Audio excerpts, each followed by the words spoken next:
Grateful Chef, take 2. Hey everybody, let's see, how is that? Give us a little feedback on that. It's really stormy here in New Jersey, so I'm guessing that was the problem. Changed to a different Wi-Fi, and let's see how that works. So we will wait for some feedback to come in. Yeah, always something. Always something. How's it looking? How's it sounding? Check 1, 2. Is this thing on? How's it looking over there? Better? Okay, good. Our studio audience is confirmed. It's fixed, and we are back. Chef Eric here at Grateful Chef, back in the Grateful Chef kitchen. Take 2. We had a little storm problem. Anyway, so we're going to introduce Larry and the menu in a little bit. I was talking about Memphis in May, where I showed up as a stranger, being invited by Andrew Billings, who is a member of the Boars Night Out competition championship winning barbecue team. We and a slew of other guys secured a 6th place in the world in the whole hog category, and it was awesome. And I learned a lot, and I left having a barbecue family. These guys are awesome. BoarsNightOut.com. I want you to check them out because they have some awesome products. This is their barbecue rub here, award-winning Boars Night Out barbecue rub. I'm using this on brisket, but this product right here is lighting the world on fire. White lightning. This is amazing stuff, and the indicator for me is that at least 12 teams that I know of were using Boars Night Out White Lightning and their barbecue rub in their submissions to the judges. So they're using this product competing against Boars Night Out. So if that isn't a vote of confidence for their product, this is amazing stuff. I use it as like a pre-seasoning. So I'm going to pre-season my briskets. I'm doing 120 pounds of brisket for the New Jersey Cigar Festival on Saturday with my friend Chris Sikorsky, who some of you have met here on the set. And lay this on there, let it sit for about an hour and a half or so. We're going to kind of pat it dry. This is a pre-seasoning. The meat begins to release some of the moisture, and then we're going in with this stuff. And I did a test run on brisket this week. Phenomenal. They also make one that is a double garlic butter. And I'm telling you, once you taste this, it'll blow your mind. You won't only use it for pre-seasoning, but you'll season other things with it, like dip vegetables in it. Put it on the brisket after it's cooked. Amazing stuff, an amazing team. These guys have been doing it for over 10 years. Phenomenal. I mean, they are unbelievable. And I am honored and blessed to have partaken in their efforts for championship barbecue at Memphis in May. We're going to try again next year. And a great group of guys. And a shout out to Jersey Joe, another Jersey boy on the team. It's awesome. So that is that. I also wanted to make mention, speaking of barbecue, my buddy, as you probably saw on my group, my buddy Nestor Laracuente. He is the consummate Texas barbecue pitmaster from Brooklyn, New York. And he's the real deal. Leather apron. When I met him, he was cutting the logs for the smoker on a giant tree stump with a long axe like they do in Texas, or did. So the guy's great barbecue. He just opened in Midtown Manhattan. It's unbelievable. So it's a 160 East 44th Street, and it is called Biscuit and Brisket. And let me tell you, off the charts. Brisket is king, ribs, pulled pork, smoked turkey. He's got great sides. He also is doing biscuit sandwiches. Getting the world to eat chicken on a biscuit for breakfast in Midtown Manhattan. It's awesome. Check him out too, and that is Biscuit and Brisket, and in Midtown. So, yes, Lynn. Lynn's got her hands flying all over. Yes, my darling. So we've got Daniel Fish with us tonight. He's taking notes. Danny Fish. Yes, and we also have Christina Ford. Hi, Christina. Hi, Christina. Miss you. And she said, hello, Eric. I said, you need to show us how you do that yummy dry rub. Now that is something else. But well, I'm using this. Forget mine. Boars Night Out. It's my go-to now. Available in every Ace Hardware in the country. If they don't have it on the shelf, they can order it through their order portal. Get yours to carry it. Amazing. And we've Alex Estrada. He said, All right. You were invited to the wedding. Nice. And so I think he's the one that's in Greece right now. Alex is in Greece. He And lives so in he's actually in Kentucky. Greece. I forget. He's in Greece watching us now. Awesome. That's awesome. Let's see, I'm scrolling back through. Nilish is with us tonight. Nihilish Ramortown. I know. Call him Ram. He said I can call him anything I want. James Bratek, he says he's Braddock. turning in from my. Stop correcting You him. really should. Okay. Tuning in from my parents' place in the hills, Bedminster. Awesome. We also have Rob Dupp, some of the best people I know. Rob No Proud. Nice. With us. All our friends. We've got Gary with us. Hey, Gary. He's listening on his commute home. And we also have Tammy May with us. Fantastic. And if anyone's watching for the first time, please don't hesitate to chime in and say hello. So we're going to get going because, I'm already blowing the time budget here, because I can talk. So we're getting right to the menu. So we're doing lobster. Parents are visiting from Florida. I just need somebody to confirm that they can still hear and see us. Everything is good. Sound is good. So they visiting us from Florida, so I couldn't make them, crappy meal. Gary says his sound went down. So And he said sound and video went down. no, it's stormy. Nope, I still have it. Video's Yeah, good? so do I. Okay. So you can adjust the volume on there if you'd like, dear. Anyway, who is the dear? That is Lynn. She is the camera woman, the producer, and the Wind Beneath My Wings. Always thankful that she does what she does and interrupts me all the time. So I correct her. Let's get back to her. Anyway, so we have our menu tonight. We're doing lobster. Lobster, I don't know about you guys, but a couple times a year, lobster goes on sale. Lobster, this was $6.99 a pound. Amazing. $6.99 a pound lobster. I've seen it $5.99 a pound. It's great. And that's just at the local. Yeah, that's local. We have shop right here, so local. So we're doing lobster. I'm doing it over pasta with fennel, which is a kind of an anise, licorice kind of flavor. Great cherry tomatoes that we got. They're super sweet. Pernod is it's a liqueur, and it is a kind of a licorice fennel type flavor. And we're going to finish it off with a little bit of cream. I'm going to show you a technique made public by Thomas Keller from the French Laundry on how to remove the lobster meat from the lobster without cooking it too much. So then once you get the meat out, then you can apply all these different techniques to it that you want to do. You can butter poach it like he does. You can poach it lightly and make lobster rolls. There's a whole bunch of things. But I'm not going to show you the whole thing, but I'm going to show you the basic technique of getting the meat out of the lobster. All right, let's go. Here we go. So we have Larry here. He is 1.5 to 1.25, 1.5 pounder. This is a Canadian lobster, hard shell. They come soft shell, hard shell. The way you can tell if it's a male or a female, the last two little fins here, if they are hard, guess what? It's a male. If they are feathery, then like the other ones are, then it's a female. Thing to know about females is there's usually eggs in there, so it's a little bit more messy when you have to deal with it. But I always tell a joke. The good thing about getting a female lobster is you get like 200,000 lobsters for the price of one. That's it. That's my joke. Don't ever put your hand in here because you'll lose a finger by doing that. This guy is alive, and as always... Sorry, when they curl their tail up really tightly... That's them trying to swim away. They swim backwards. But is it really that tight? That it can be very tight. Oh, wow. Yeah, it can be tight. And these are really sharp here, so you be very careful. They put the bands on. The colors dictate like from what waters they came from. But he's happy. And so I'm going to ask the squeamish, if you're a little bit squeamish about what I'm about to do, I'm going to show you how to dispatch a lobster. This is the quickest way to kill it, quicker than plunging it in water. Let me shut my stove off, my oven. Quicker than plunging it in water, it kills them instantly. If you don't want to see this, close your eyes. You'll want to turn away, but I'll explain what I'm doing. So with this technique, I need a pot because I'm going to put the lobster in the pot and then put water, boiling water.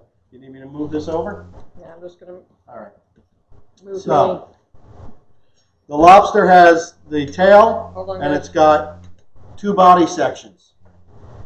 Can you show that again, please? Okay, so you have the tail, and then you have this body, and then there's a crease here, and then you have the head. You can lull it to sleep by just rubbing your knife against its head. It kind of, Oh, watch his. yeah, his eyes go in, and he gets his. You can see his antenna is drooping. That will kind of mesmerize him and put him to sleep. But what the best way to do it, and again, this is the squeamish part, folks, is to just go straight down with your knife, and then forward. That's it. He's dead. Okay. He's in the pot. Oh, That simple. wow. What? The noise. Okay, I'm the squeamish one, so here he is. All right. He is in the pot, not moving. I thank him for giving his life to us, as I always do. All right. Now, I have this pot on a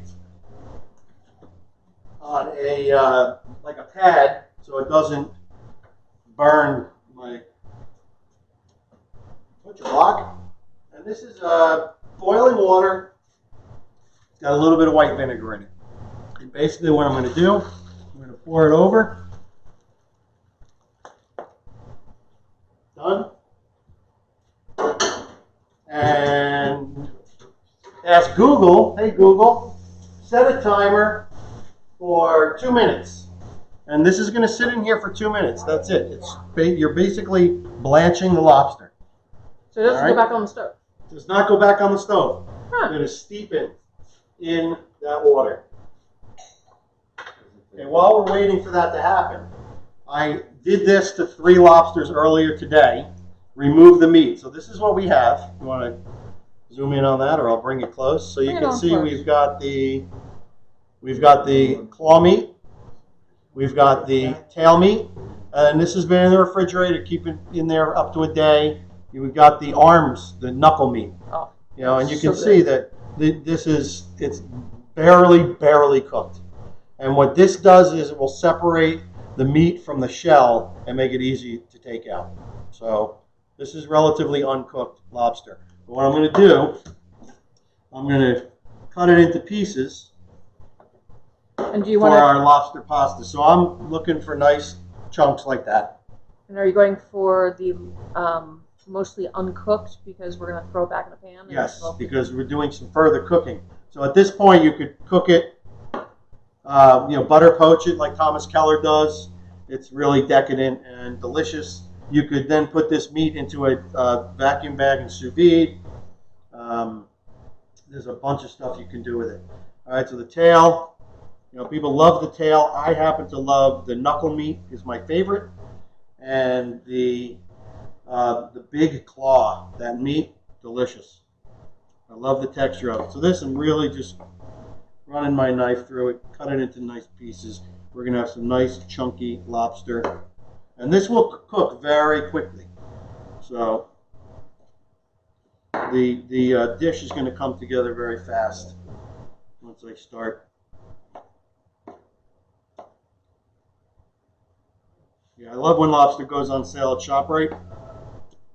Hey Google, stop the timer. Because we have lobster rolls, we can do dishes like this. Listen, a lot of people don't like this, the end part. You don't have to use it. I think we have enough lobster meat, so I won't. So I'll just cut up the claws. And Nylish asked, "What does the vinegar do?" Alex responded, and that's just for the folks that are on the other pages. The stability of the freshness of the lobster helps separate meat from the shell. Correct. And then he was going to leave that up to you. So. Yeah, exactly. Thank you, Now, Alex. in the big claws, you have a piece of cartilage. I'm going to zoom in. Yes, please zoom in. So you have this fin of cartilage that you want to take out because that's not good eats. Oh, where are you? There you are. You want to take that out. Let me get through this because I definitely want to get this lobster out of the water and show you next step. And again, I'm not going to completely take all the meat out because that will be very time consuming. And you just got to take your time. I don't think you can, a lot of supermarkets will steam the lobsters for you, but I don't think that they will under steam it. They will only cook it. The last time we were at the market, they actually said they would microwave it. And really? That was just weird. I don't remember that. Yeah, it was a ShopRite. He was like, yeah, don't bother. I just microwave it. Bruce from Bruce Cohen, he goes, you certainly never underwhelmed me. You are making me so hungry. All right, so here we got the lobster. It is now red. That's what happens to these craggy crustaceans when you cook them. All right, now it's best to do this when it's hot. So I want you to either wear hot gloves or something. My hands are used to the heat, so I'm going to do that. First thing I want to do is I'm going to twist off the tail. It's twist and pull. And then I'm going to take off the arms. And it's hot. The arms go back in the water for another 5 minutes. Those claws take a little bit longer. So I'm going to put them in and let them sit in the water. Now you're going to find all sorts of stuff in this lobster. This is the tamale. It's a lot of people love it. I love it. If I'm making a lobster roll, I'll mix it with the mayo. It's really delicious. So this I'm just going to put away. We're not doing anything with this part today. You could take a rolling pin and roll the meat out of the little legs and stuff like that. If you're eating a steamed lobster, you can eat it. I eat those little legs. Kind of an appetizer. All right. So do you have a close-up on this, honey? I'm going to move this over. See? Thank you. Move this over. All right. Here we've got the tail. What you do is you're going to take these fins off. Take the fins off. And a lot of people don't know this, but there is a little piece of meat that's in these fins. So if I'm eating a lobster out, I'll always grab that, squeeze it, and pull that meat out. It's just little. It's tender. It's just, You spend a lot of money on lobster in a restaurant. You want to get it all. So we're ripping off that last piece. It exposes the tail, and what you do is you hold it on either end and you squeeze.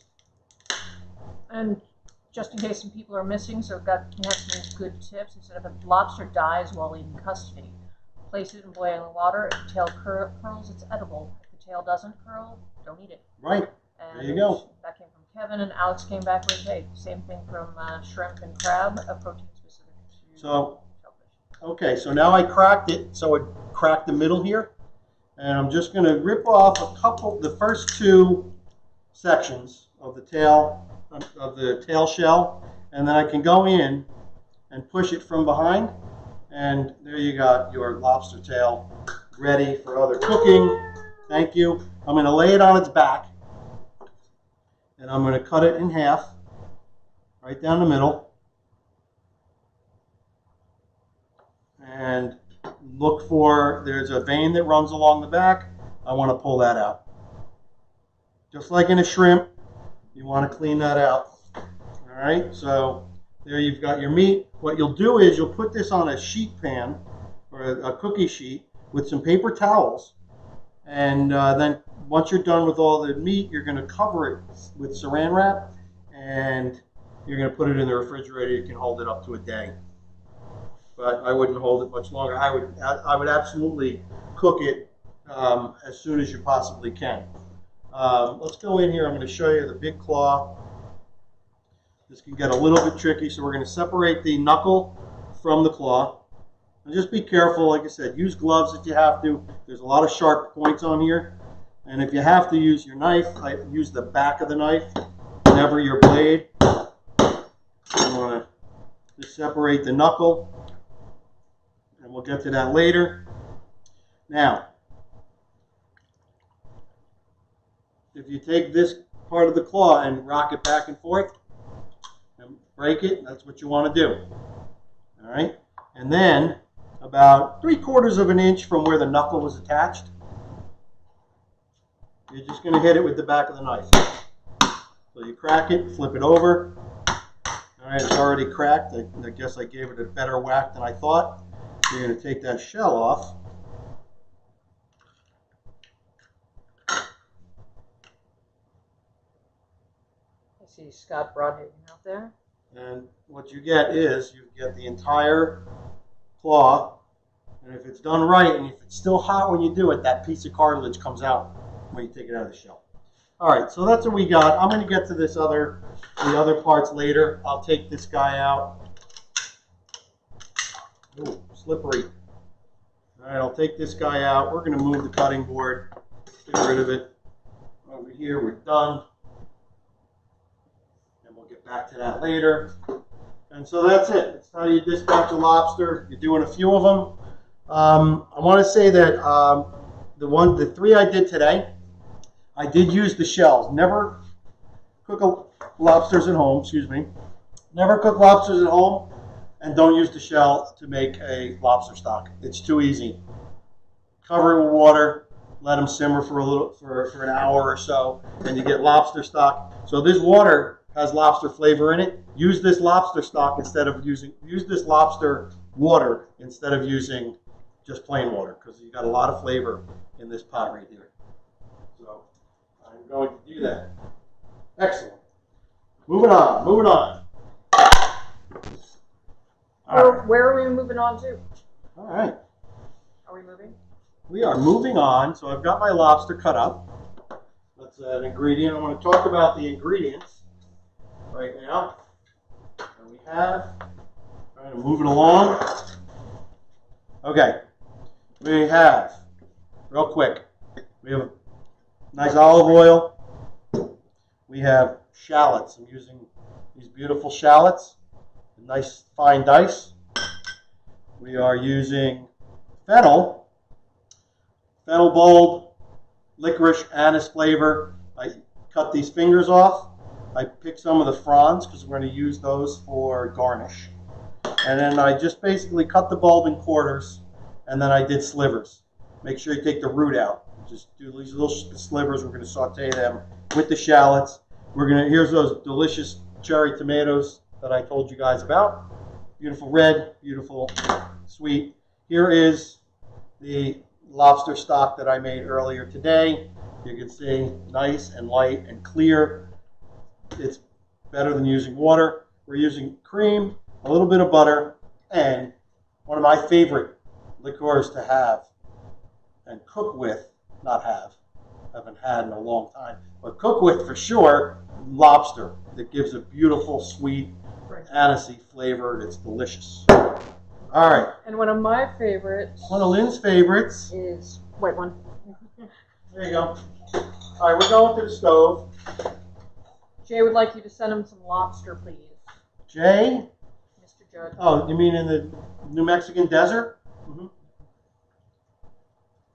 All right, let's go to the stove. We're moving. Can we do that? We are All on right. our walk. So I put my pan on. I'm taking out the big guy because we're doing a pound of pasta for tonight. Because we're trying to move things along, I actually cooked my pasta ahead of time. Normally, I would cook the pasta, make the sauce, put the pasta in the sauce. I cooked it very al dente. We're using bucatini tonight. Cream sauces, seafood, goes great with long strand pasta. You could use spaghetti, you can use linguine. I had bucatini, got a little hole in it, like a straw. Cooked it al dente, chilled it down, and it'll be fine. I'm going to reheat it in the water. We're going to be beautiful. Okay, and the only thing I can see is up to the pot, so I can only see Nice. the stove. I'm going to take the, what's that? I can only see the stove, so I can't see the counter. But we can see your parents in the background.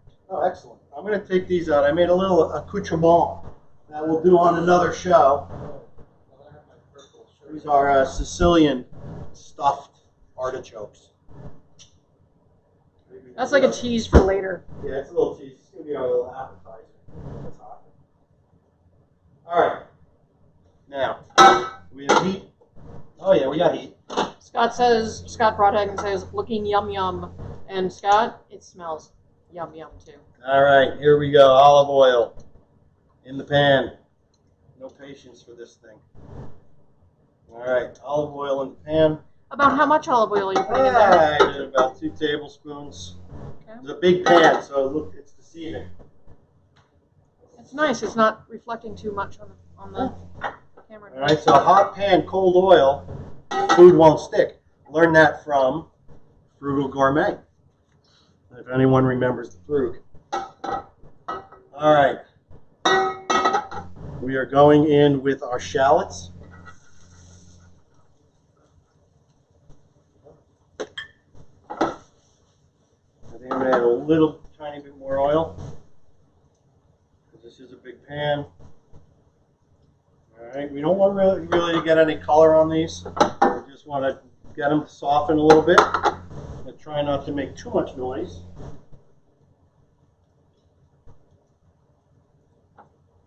Always adjust your heat. You know, even if a recipe tells you to do medium heat or something like that, your stove is different than the one they worked on, so you may have to make an adjustment. So just cook with your eyes, go by feel, do what feels right. All right, I'm going to make sure I got this boiling water here. Look at that, I can smell this already. Fantastic.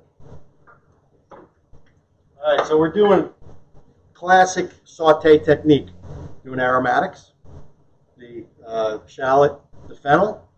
We're going to deglaze with the Pernod. We are going to then throw in our tomatoes. We are going to put in our lobster stock, the cream. We're going to add the lobster, and then we're going to finish it with butter. It's going to be fantastic. All right, so I see I'm getting a little bit of color on these now. So I want to then throw in our fennel real quick. That'll cool the pan down. Every time you add something, you're going to cool the pan down. What is the impact of that? What? Cooling the pan down? So then it will stop the garlic or the shallot or the onion from burning. That's what you don't want. And remember, this is going to be in liquid too, so that fennel will soften. So Christopher Tonstead said, did you just reference Jeff Smith? I sure did. He said, you are his culinary hero. The Frug. I learned a lot from that guy. I didn't know the Frugal Gourmet's name was Jeff Smith. Oh, yeah. Huh. Sure was. It probably still is. His name. Probably. Thanks. All right. I'm going to season a little salt because the fennel needs it. I'm going to crank the heat a little bit. I'm going to turn the hood up a little bit because you know what happens when you put liquor into a hot pan? We get fire. Fire. And we are cooking, real live cooking here. Cooking with fire. All right. Go for it. Loving it. Whenever you add alcohol to a pan, rule number 1, take it off the fire. And boom. Woo! At this point, I'm adding my tomatoes. Gorgeous. Oh, it smells so good in here. Oh, yeah. Add a little bit more Pernod because I have it. Let those tomatoes release some of their juices. Getting ready to go in with lobster stock. I'm going to give that a quick little stir.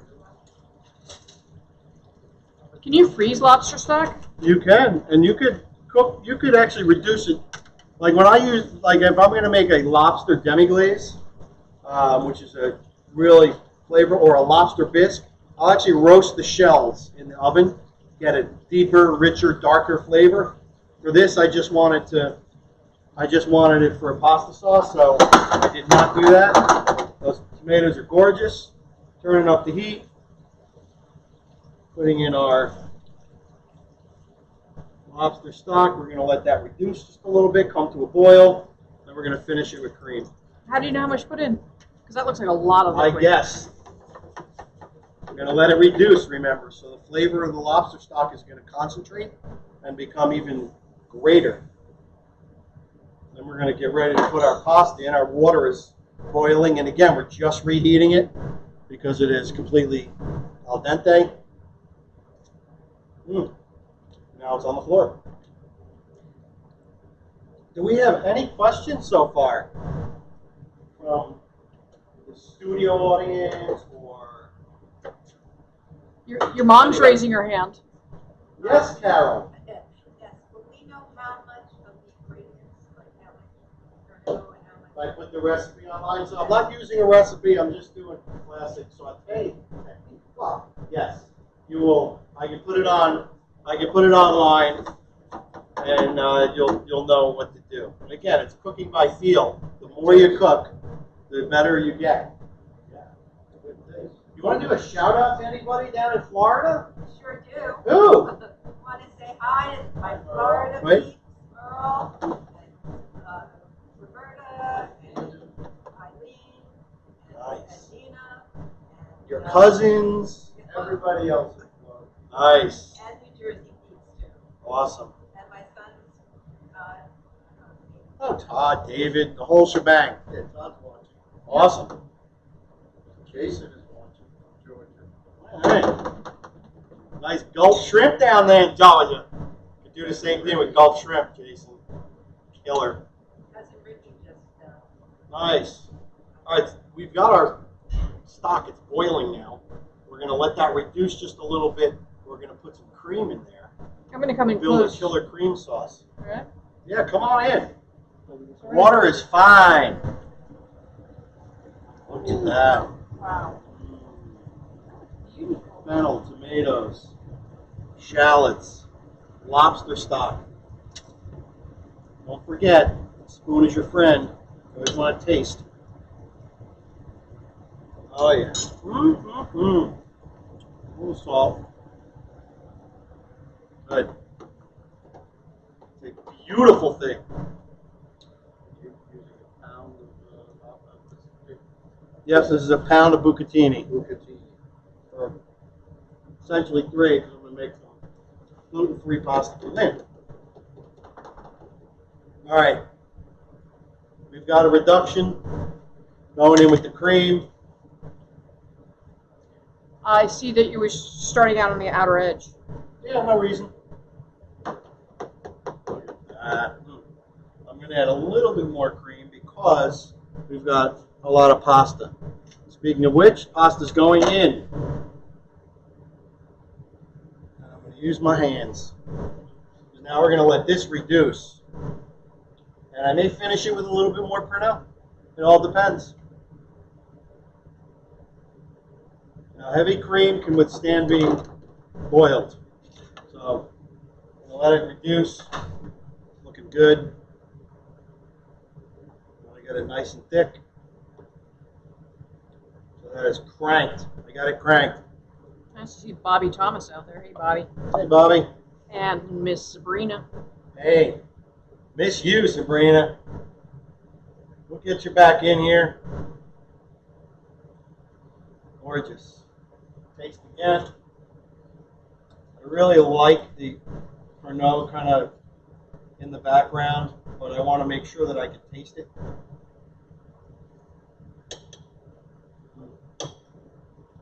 And a little bit more. And I'm going to leave a little bit. I'm going to finish it right at the end.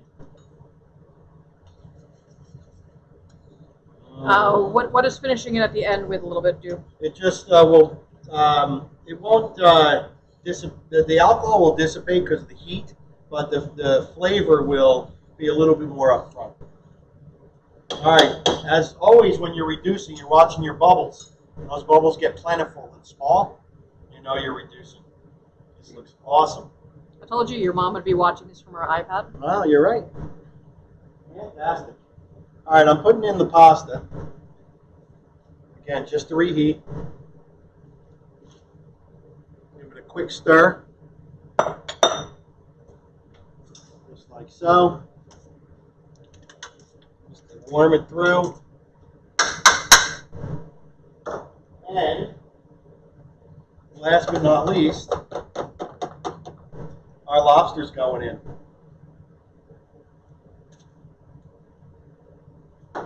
Christina says she wishes she could smell it through the phone. It looks great. Mm. And it smells so good. Go for it. Dinner. Dinner. Winner, winner, lobster dinner. There we go. Basically poaching. I do want this a little bit thicker Okay, and I watched you just push that to the edge. because that's where I'm going to put the pasta. Ah. The greatest thing when you take pasta, cook it al dente in the water, and then finish it in the sauce, and it'll soak up. And Jamie Priest says, "Dang, I'm late. Looks yummy. How was Memphis?" You're gonna have to wait to go back to the beginning. All right, pasta's going in. We have Chris Baker with us from California. Hey, He's Chris. going nom nom nom. All right. Oh, And yes. Christina just wrote something in Spanish.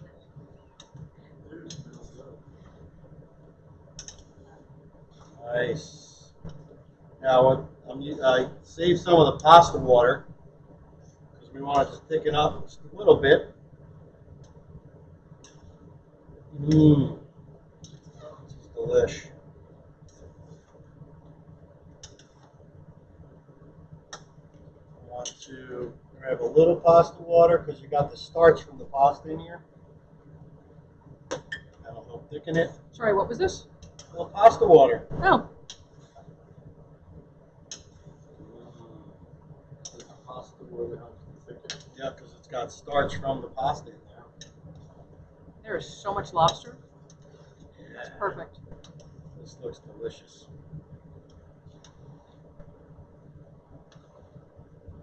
All right, so we're serving family style tonight. So I'm going to pull this pasta out, put it in the bowl.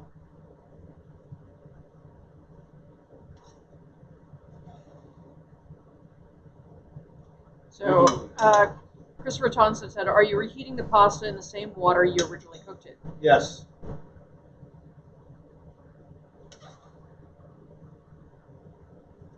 And what is the benefit of cooking it in the original water? No benefit except you don't have to then heat a whole new pot of water. I can smell the Pernod, the Fennel. So there's nothing, because Christopher was asking about if you did it to keep it starchy. Nope. But like I said, typically if I wasn't doing a show, I would cook the pasta, make the sauce at the same time, put the pasta right in the sauce, so there wouldn't be a need to reheat the pasta. I mean, I'm not a big fan of pre-cooking pasta. My first jobs out of culinary school up in Providence at the Pasta House, that's what we did. It's just, nobody's doing that these days. That was in the 80s. All right, so we're going to let this reduce slightly more. I'm going to put a lid on that just to keep it hot. So when they're cooking at this at a restaurant, they're doing a portion at a time. The pans are super hot.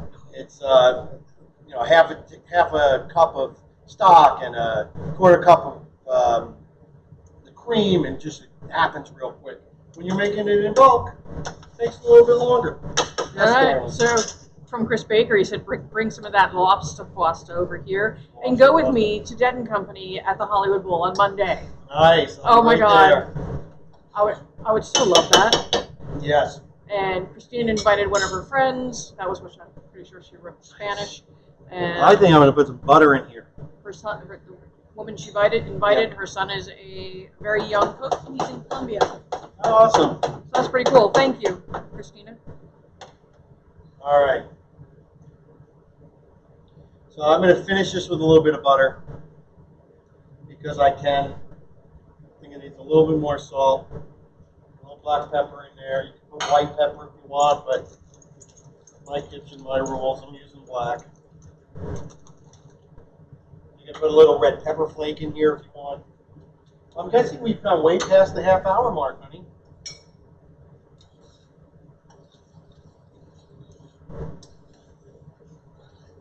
that true?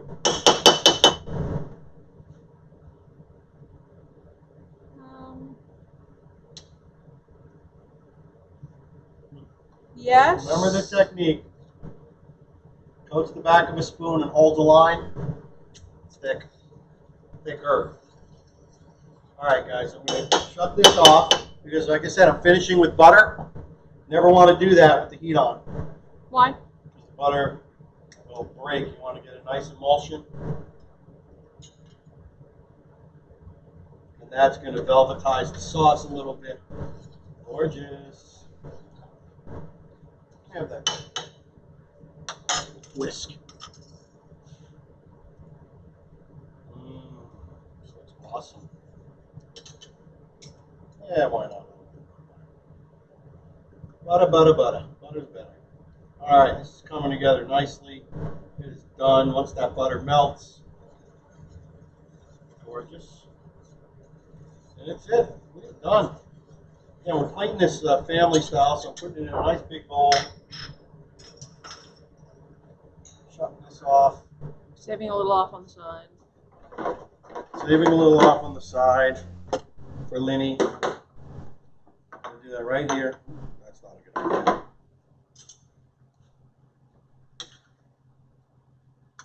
All right, I'll save some for Linny's, gluten-free. All right. Awesome. Thank you. And if you follow me over here, Yes. for the final touch.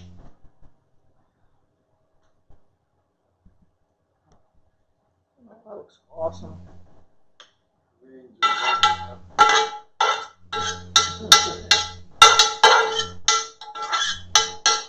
Nice, gorgeous. That's a beautiful dish. Now I'm going to finish it with a little of the fronds from the fennel as a garnish. I'm going to use every part of the plant or animal, whatever you're eating. So if you were going to use clarified butter, what would that do? Anything? You could use ghee. Yeah, if that's what you want to do. That's So perfectly fine. It Would wouldn't the flavor just be different? hurt. No. Okay. Butter is butter. All right, folks. So Kevin mentioned that clarified butter wouldn't break, so that was pretty cool. All right, so, hi. Here we have our dish tonight. So this is pasta with lobster, fennel, Pernod, cream, and a homemade lobster stock, and cherry tomatoes. The technique of taking the meat out of the shell from Thomas Keller in the French Laundry. Great technique. And yeah, we're ready to eat. I want to say thanks again for everyone joining us. Check out our website, eatingwithcheferic.com. See our travel and all sorts of cool stuff on there. As always, I am grateful for you joining me and us in our kitchen. And I want you to eat well, be kind, and we will see you next week. Are we going to see her next week? Yes. No, we're going to Seattle. So we will not see you here in my kitchen. Maybe we'll do a Facebook Live from Seattle. That would be really cool. And if you are in Seattle and you want to meet up and say hello, just reach out for me. We'll be happy to do that. And we'll bid you a good night, and we'll talk to you soon. Peace.